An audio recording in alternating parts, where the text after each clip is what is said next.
if you are afraid to move to US because it's everything different, because it's another world, you're okay. It's different. But believe in yourself, you can do it.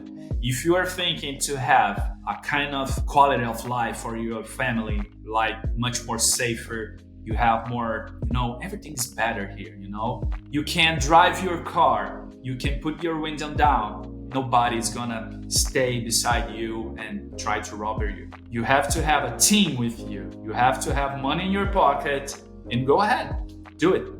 Patrick Findaro here, founding partner at Visa Franchise. Excited to have on today a special guest. Our former client, I think we met each other maybe 2017, so it's going almost 8 years. Alessandro Abel. Alessandro, thanks for joining. All right, my pleasure. Thank you. And I know I think we met, was it through an event in Porto Alegre or was it a referral? Do you remember how we originally connected? Yes, I think that was in 2017, as you said, in Porto Alegre. It was in a hotel, if I'm not wrong. So probably is that. Yeah, I miss doing events. Like we kind of stopped it because of COVID and we haven't started doing it. We're going to do one in London in July and a few events in Europe. We should do it again in Brazil though. Because it makes, it shows that we're real. It's not just me, Patrick from YouTube. Mm-hmm. And I'm sure for you, it's a similar. I know you've done YouTube videos in the past, and we'll talk all about your entrepreneurial journey. But there is nothing like actually meeting, face to face. Yeah, I agree. Alessandro, tell me a bit about your move, because you're married, successful in Porto Alegre. The violence, I think, started becoming an issue from what I remember. But besides that, it seems like you had a pretty comfortable life. Why leave that behind? Why leave, the south of Brazil, which is an amazing place, to leave and move to Florida? Yeah. That's an awesome question.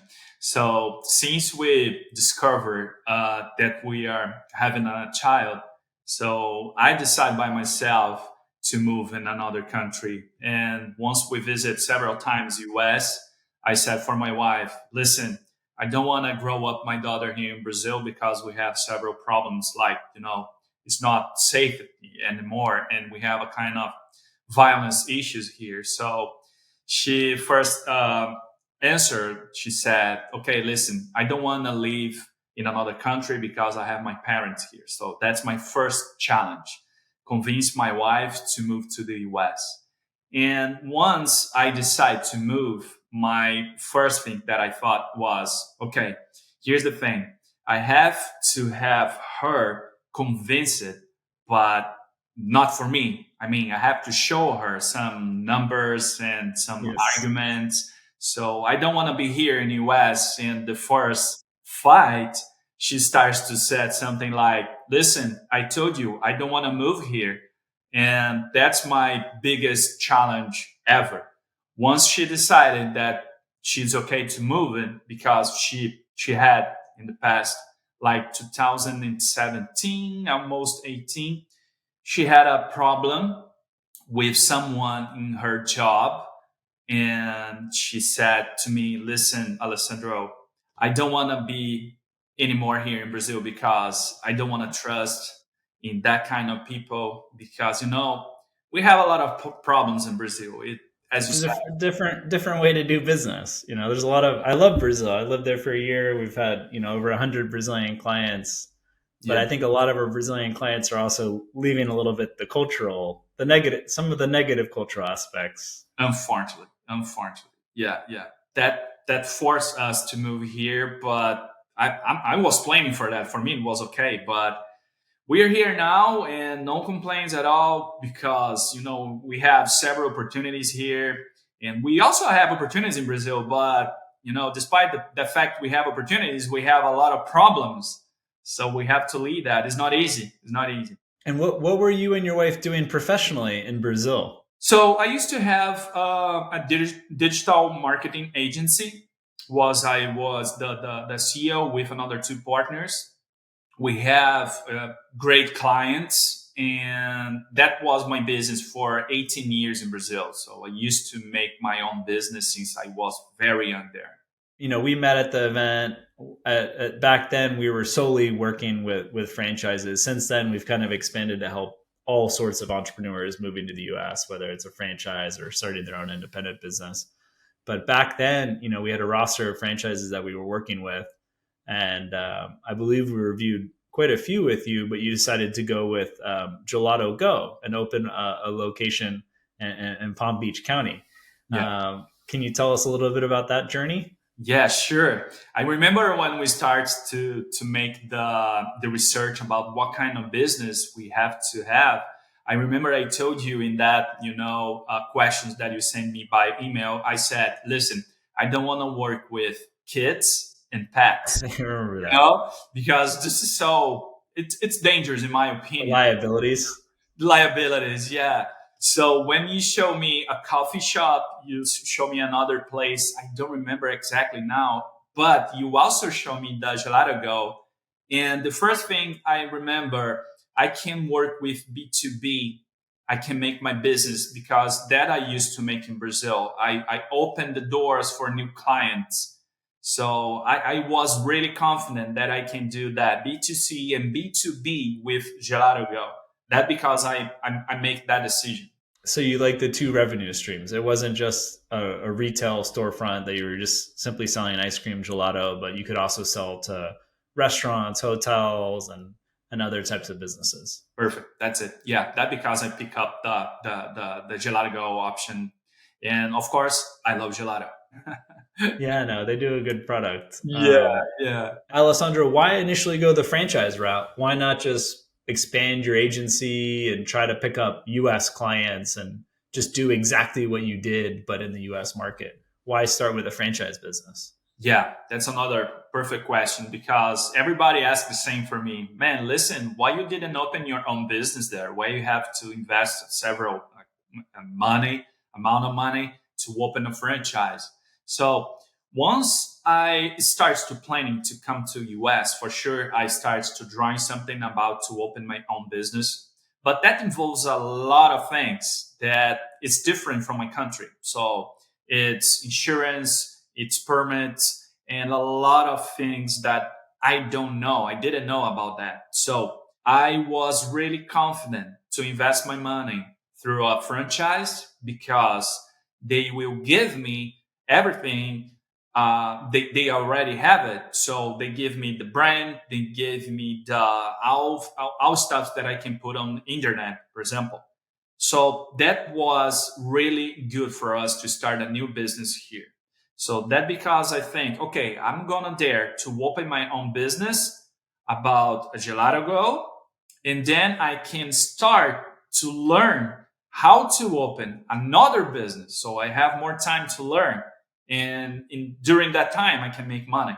You know that because I my option was to open a franchise and not my own business. And part of my book, a whole chapter is dedicated to the legal insurance compliance side. And you brought up a really good point where the franchisor is really responsible to make it as easy for you as possible and educate you on what insurance you should have for your workers if there's a slip and fall, contract templates, enforceability of contracts. For those first time entrepreneurs to the US, could you just share a little bit about what you've learned over the last 7 years and all things, compliance, contracts, insurance, how it differs from back home in Porto Alegre?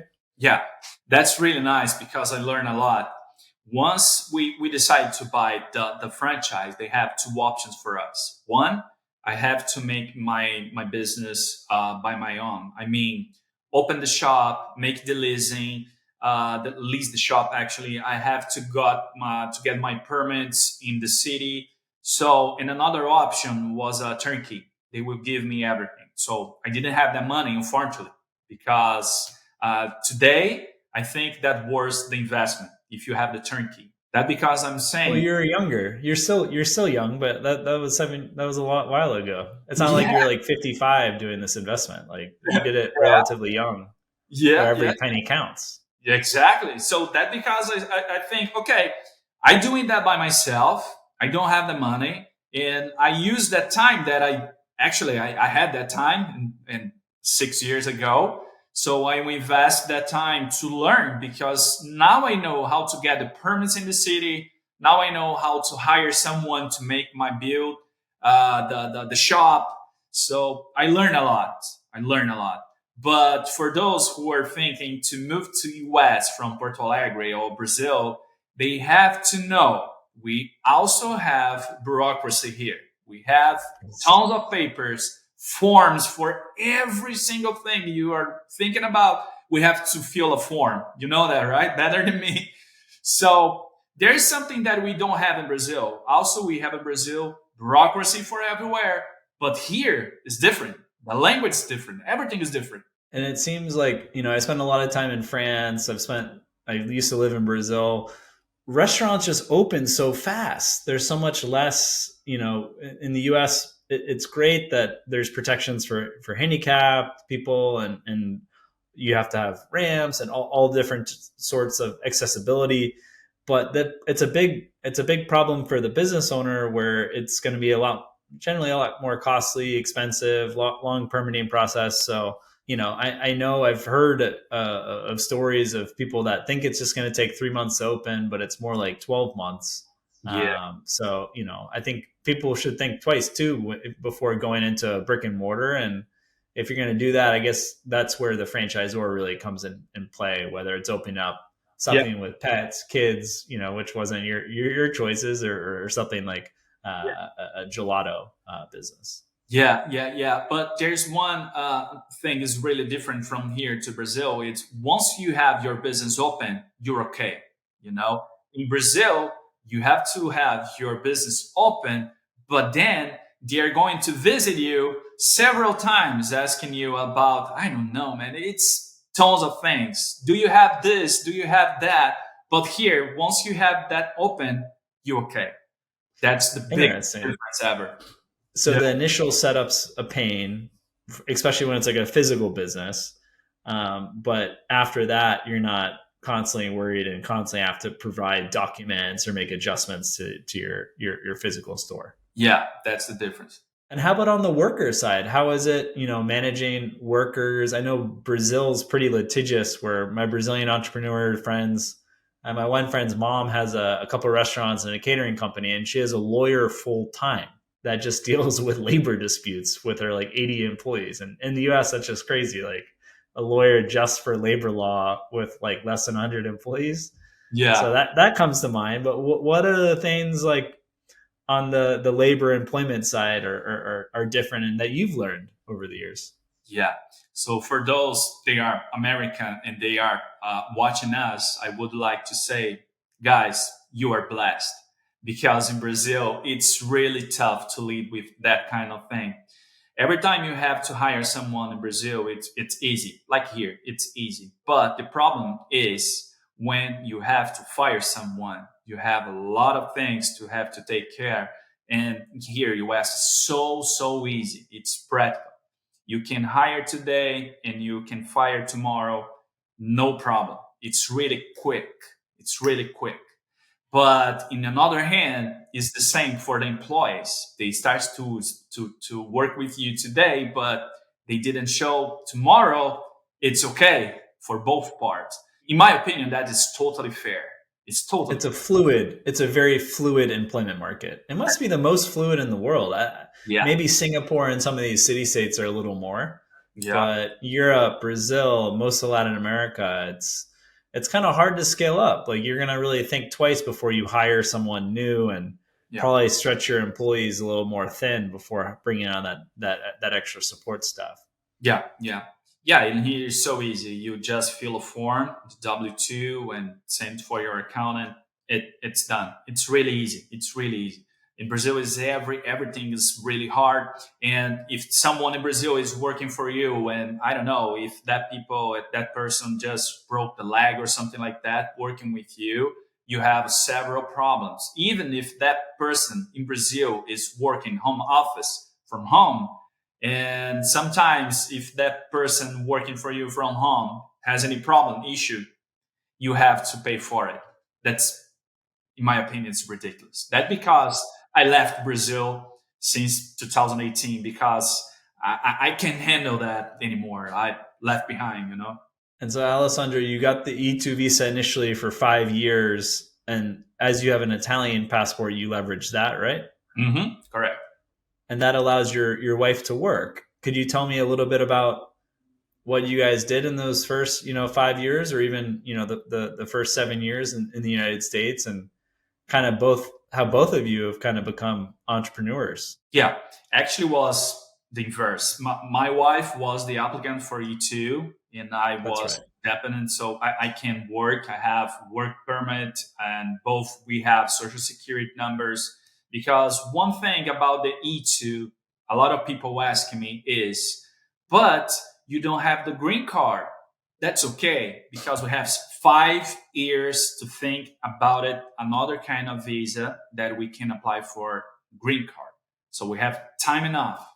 And once you have the social security number, you have your work permit is the same. It's the same that if you have the green card. So that because our option was for E2. So once we decided to open the shop, the Gelato-go, I took maybe 2 years to make everything the setup because I leased a shop that they have nothing, no floors, nothing, Just an no, empty shell. totally empty. So it took a lot of time. So I had to make another business during this time.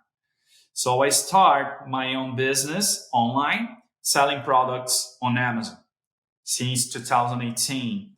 Yeah, And you were ahead of the curve. I think you might have been the first person I met that was selling on Amazon. I was like, oh, that's cool. Like we yeah, caught up, not so long after you made the move. I was like, oh, that makes a lot of sense. And doing arbitrage when people moved were coming to Brazil to visit, from yeah, Brazil to visit the US. yeah. So I sell since there. I'm still selling today. So I sell a lot of products, everything actually inside Amazon. And 5 years ago, I decided to teach there for another people from Brazil. They are coming here and they need it quick to make dollars. You know, they need the Benjamins. So I started. Yeah, they love Benjamins. So I have to start my another business as a teacher. So today I have more than 1,500 students inside my online course.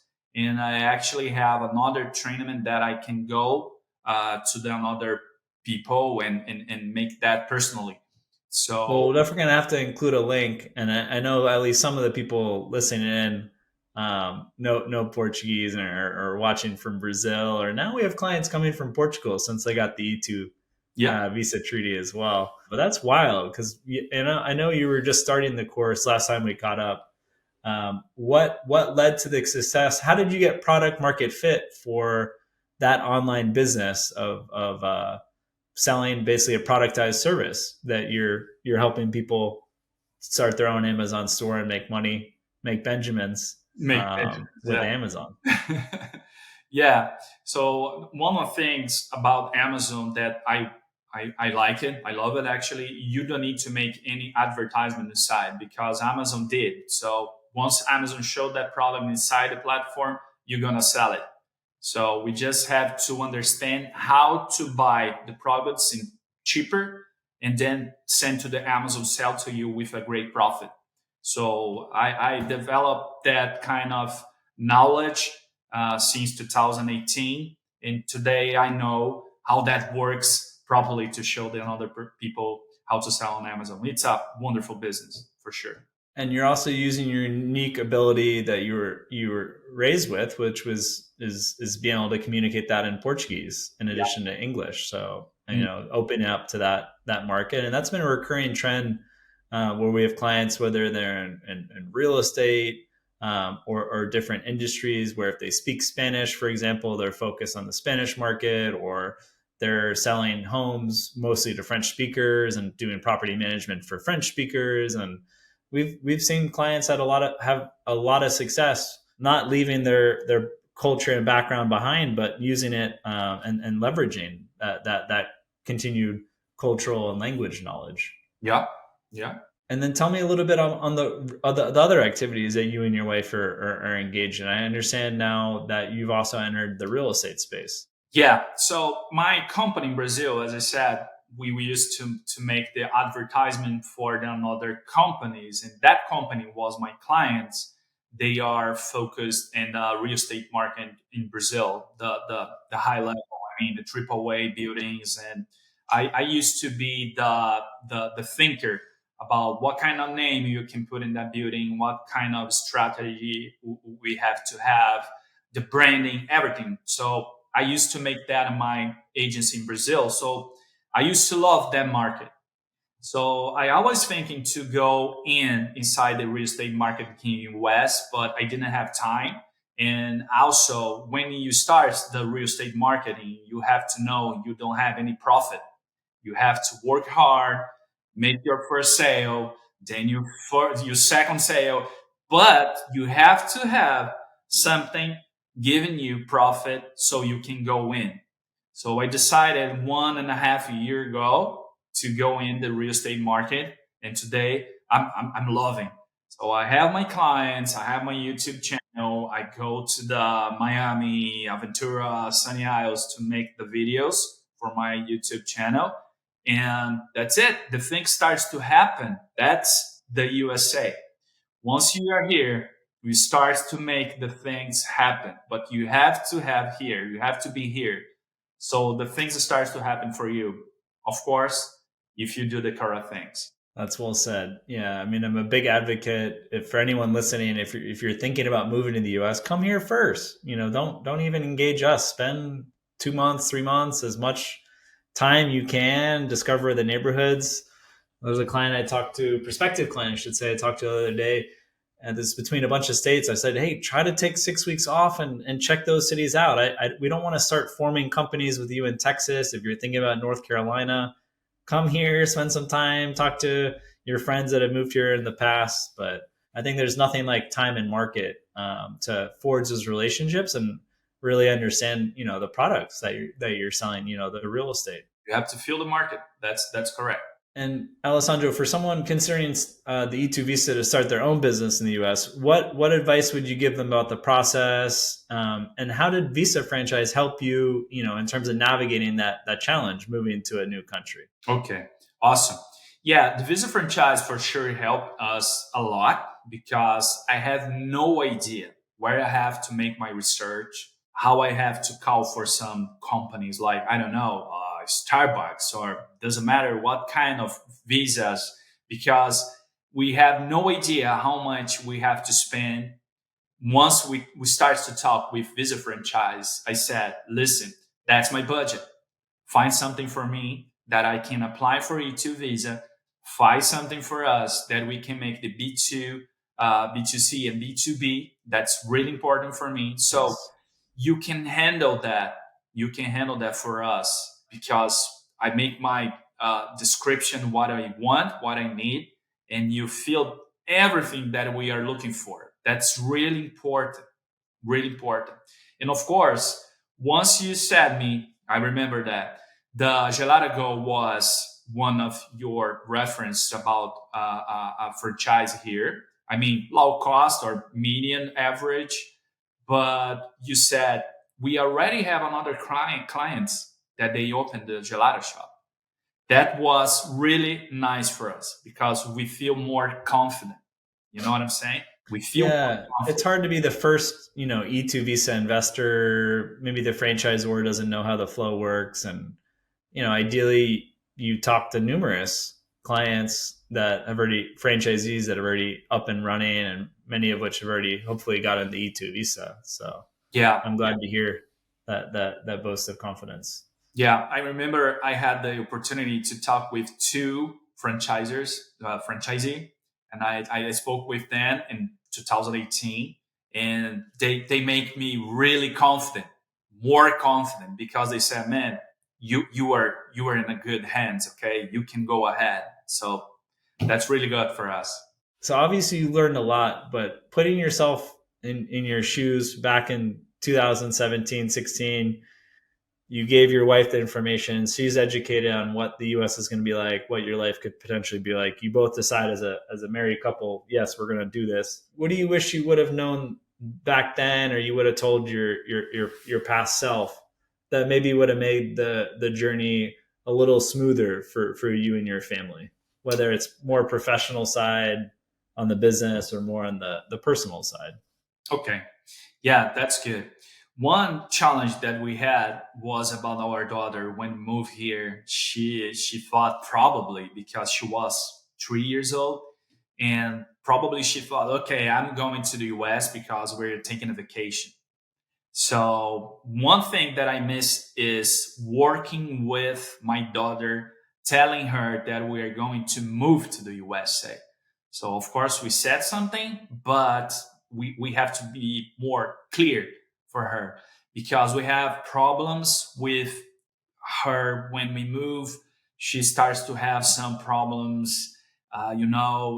It's hard to explain, but it's kids. We have to work really well with the family. The Yes. family has to be a team. We have to be everybody in the same page. One thing that I miss is about that. If I have to make that again, I have to have more integrated as a team. And another thing, it's about the financial. Financial is really important because the question is not if the something is gonna happen like a surprise, and I'm talking about money, but when that's gonna happen because you have extra costs when you move to another country. Even when you move in your own country to another city, you have some surprise about some financial. So that's really a good thing to let everybody knows. Have your emergency contingency in your pocket because something it's gonna happen. That's really important. And everyone has different budgets, but like say a family, of 3 or 4 living in Florida, like what would you recommend? 50K, 100K kind of in savings that you can tap into in case you need it? What would be a recommendation that you think Great. might make sense? Yeah, the numbers change a lot since Sure. 2018. Even the dollar in Brazil, the currency That's it true. doesn't worth that much, but nowadays worth less, much less than 2018. So I recently I make a video on my YouTube channel for Brazilians about the cost of living here in Florida. So the cost is high as the entire world for sure. But I think depends if you have a couple and a kid. If you start offshore, you're gonna start with spending less money than we are here for 7 years, like me now. But probably you have to have 50, 60K like an emergency for a contingency or something. I think that's the minimum that you have to have. My opinion depends, of course, the kind of living that the family it's planning to have. And would you have sold your assets, sold your business before your participation in the business? Would you have made like a more clean break with Brazil before moving, or do you think you did that right in terms of the transition to the States? Yeah. So once we decided to move here, I have two properties in Brazil. One of the ocean, I mean the shore, another in the city, and we also have another property that we are leasing. So I sold the two properties in the city and the another one that we have to like a vacation home, and I keep for 5 years my another home that was leasing because we don't know what happens. Some people come here, they don't have, okay, True. that's not for me. I have to go back. So we keep that for 5 years. We sell it 2 years ago. And because we need the assets, we need the money, Yeah. we need the Benjamins to come here to invest. So we come with money in our pockets. That's really important. But as I said, we have another emergencies, we have another expense that we are not planning, and that save us. That save us. We have and we can afford for it. Alessandro, any other pending items, things that you think would be relevant for whether it's first time entrepreneurs or established entrepreneurs like yourself that were already successful, already had an operating business when they moved to the US? Yeah, one advice that I wish I can say here, it's about if you are afraid to move to US because it's everything different, because it's another world, you're okay. It's different. Okay. That's one thing. It's totally different. But believe in yourself. You can do it. If you are thinking to have a kind of quality of life for your family, like much more safer, you have more, everything's better here, everybody can buy an iPhone, for example. It's just a telephone. It's Brazil is really expensive. Things like that. You can drive your car. You can put your window down and put your no afraid. Nobody's gonna stay beside you and try to rob you. So this is really important. Some people they call me and asking me, okay, I'm thinking about. Don't think that much. You have to Do plan. it. Once you Yeah. plan that, you have to execute. You have to move it. You have to learn that because when you have 65 years old, you're tired. You don't have more energy to move. So enjoy your time, move with your family. You have to have a team with you. You have to have money in your pocket and go ahead. Do it. It's worth the It money. definitely seems it's better to do when you're younger. It's a little easier. You're more adaptable. Probably your spouse is more adaptable. Your kids are more adaptable, and that's something that we've seen where it's harder. You can still move here for the first time, like when you're 60, especially if you're coming down from Canada. It's a pretty similar culture, but it's easier. I think 30s, 40s if you're moving to the U.S., especially running a business. It's a lot of work. You got to put in serious hours. So Yeah. appreciate those thoughts, and that resonates with what with. I'm sure that resonates with those that are watching as well as hearing from prior clients Yeah. in terms of what they thought. And one more thing, Patrick, it's about Please. the language. Some people say, okay, once I move to US, I start to learn about the English. I start to learn because I'm going to my daughter's school. I start to, no, we have to learn before you move, believe me. Yes, it's going to make it much Because easier. one example, I was in the city hall and I have a permit that I have to get it and go there. And my general manager, he said, man, you're going to spend like $500 on that. Okay. I have the $500. I get my check, go to the city hall. Once I arrived there, they was charging me $8,000 for the same permit that he said was about 500. Hmm. But we try to understand why they're charging me that much. And that because I talk in English with them, I can understand because they are charging me wrong. They are charging me like a restaurant. I wasn't a restaurant, you So know? you easily could have overpaid, and the government doesn't care because they have the money in the door and they need to cover That's their an municipal example. If costs. you don't speak in English, probably you have to sign and pay $8,000. So believe in me, worth your money if you pay your teacher to learn English in Brazil. Your English has definitely improved. I mean, you spoke at a pretty good level when we first met, but now it's definitely improved fluent, where you can do business with everyone, and even speaking Portuñol, Spanish, it opens up. Yeah. Where if you just come to the U.S. and your English isn't that good, and you really rely on people that speak the same language as you, there will probably be some people that do their job well, but it's gonna narrow down the selection of advisors or support. Yeah, sure. When you come to US, you're gonna start to learn much more because you get more fluency. When I moved to US, I used to talk with someone like pause and pause. But now you have more fluency because Yes. you feel more confident to talk with an American. It's really easy nowadays, but it's really, really, really important to learn the English, even the basics or the average English. But it's really important, believe me. And it's nice for you because you didn't choose a place where you knew there were going to be tons of Brazilians like Orlando, and you could just be all around Brazilians and not fully adapt. You're in Weston, an amazing suburb outside West Palm Beach, where it's very American, Yes. and that's prime horse country, amazing area.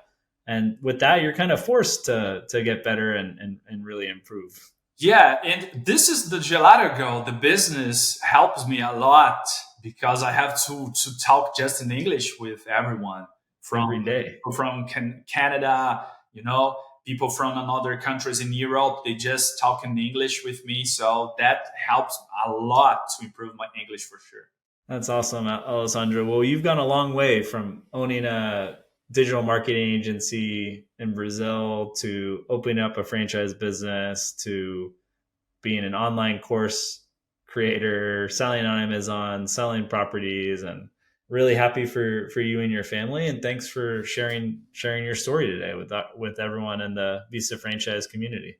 Sure, sure, my pleasure. Yeah, I forgot to mention about another business that we also have here. Paula, what? Tell me this other business. Yeah, we have another business. I have a partner. She's from Orlando, and that business we have for 5 years now. We used to start really, really, really small, but today we are like a reference because we make the like an arbitrage about the luxury items, like Louis Vuitton, Yves Saint Laurent. We buy it and send for every people around the world. So Hmm. that's a really good So business. you're doing luxury resale. Luxury resale. Yeah. Our Very website cool. is All garimpando.com. right. We'll Garimpando. add that link into the show notes. I'm going Yeah, to check it out I too. put for you. So people can check and see, oh, if that guy did it, I can do it too. So we are really proud to move to the US. It's another, advice that I wish I can say for everyone. We are really proud to move to the US because here we have our lives changed for everywhere. Now we have, several business. We have tons of friends. My daughter has a lot of friends. She starts to learn French. She speaks Portuguese, English, Oh, bless me. Spanish. She's learning a lot Wow. of how to play tennis. I mean, it's another life. It's totally different Yeah. from Brazil. And she's free to explore. Yeah, Wellington's very safe, one of the probably safest areas of the US, or at least Florida. And like you can go out as a little kid. Where in Brazil, I would visit friends in luxury apartments, but you couldn't leave the compound. It was almost like being in a luxury prison. And you yeah, have that throughout a lot of the developing world. So yeah. We have family in Brazil. They live in Porto Alegre, in the country, and Rio de Janeiro. And they live in Rio de Janeiro. They have two cars, armored cars, and which is crazy. And I used to say every armored car, you have to open the door. So that's yes, the problem. That's the problem. exactly. Yeah. So It's crazy. I've been in a few armored vehicles in Brazil and Mexico, and it's like you really feel it once you shut that door. It's like it's so heavy. crazy. I've Yeah. heard crazy stories though. I mean, it's all Brazil. I really pray for the country to get better, but I'm glad you're safe in the U.S. and out of that, and you guys are thriving. Alessandro, thanks again for taking the time to chat. My pleasure. Thanks for having me. When you want, I'll be here. Ótimo. Abraço. Obrigado. Abraço, obrigado. Tchau, tchau.